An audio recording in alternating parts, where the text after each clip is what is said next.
Et Nancy comptait bien profiter des nombreux changements dans la défense de Lorient pour s'imposer enfin. Première titularisation pour le gardien Capone et pour la défense centrale Benjamin Janton, Karl Medjani. Mais c'est surtout dès le début des Lorientais surmotivés qui vont presser Nancy à l'image de Pierre-André Gignac qui vient avec cette première frappe essayer de tromper Gennaro Brasigliano, le portier lorrain. Des Lorientais surmotivés, on le disait, mais attention tout de même au coup de pied arrêté de ces Lorrains. Nancy avec la tête ici de Kim qui monte au-dessus de tout le monde. Et première parade décisive pour le gardien Lionel Capone qui n'avait joué que 11 minutes face à Valenciennes avant d'être expulsé, qui là s'impose. Le jeu court de passe de Lorient qui va faire mouche avec ce ballon de Jallet déposé sur la tête de Pierre-André Gignac. Et il faut là encore toute la vigilance de Gennaro Brasigliano pour sortir cette tête appuyée du meilleur buteur lorientais, Pierre-André Gignac, auteur de 4 réalisations cette saison.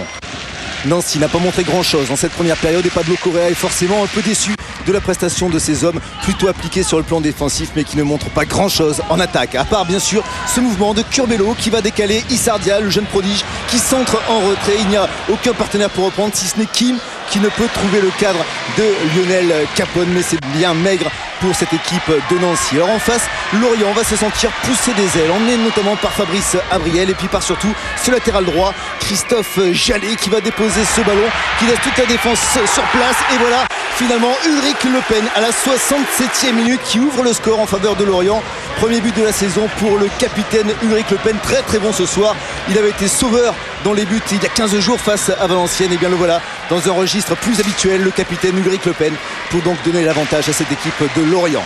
Un avantage mérité car Nancy s'était plutôt contenté de défendre. Et bien ce but va libérer complètement les hommes de Christian Gourcuff avec encore Abriel qui dépose ce ballon au point de pénalty pour Rafik Saifi. Il a le bon retour de Duchemin pour empêcher l'attaquant algérien de doubler la mise en faveur de Lorient. Mais jusqu'au bout, Lorient va vouloir pousser face à des timides Nancéens. À l'image de Saifi avec ses 2 touchés de balle, il vient défier au corps à corps Gennaro Brasigliano, le capitaine nancéen qui s'impose dans ce duel.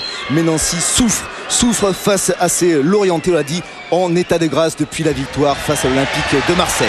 On a fait rentrer côté breton Ahmed Namouchi, c'est lui qui va servir Rafik Saifi pour ce contre et finalement Ahmed Namouchi, on le retrouve, il profite de ce ballon pour doubler la mise 2-0 avec le premier but en Ligue 1 pour l'international tunisien Ahmed Namouchi, ancien attaquant des Glasgow Rangers. Une victoire méritée 2-0 pour une équipe de Lorient qui enchaîne une 3e victoire consécutive. L'opération maintien est en bonne voie pour les Bretons.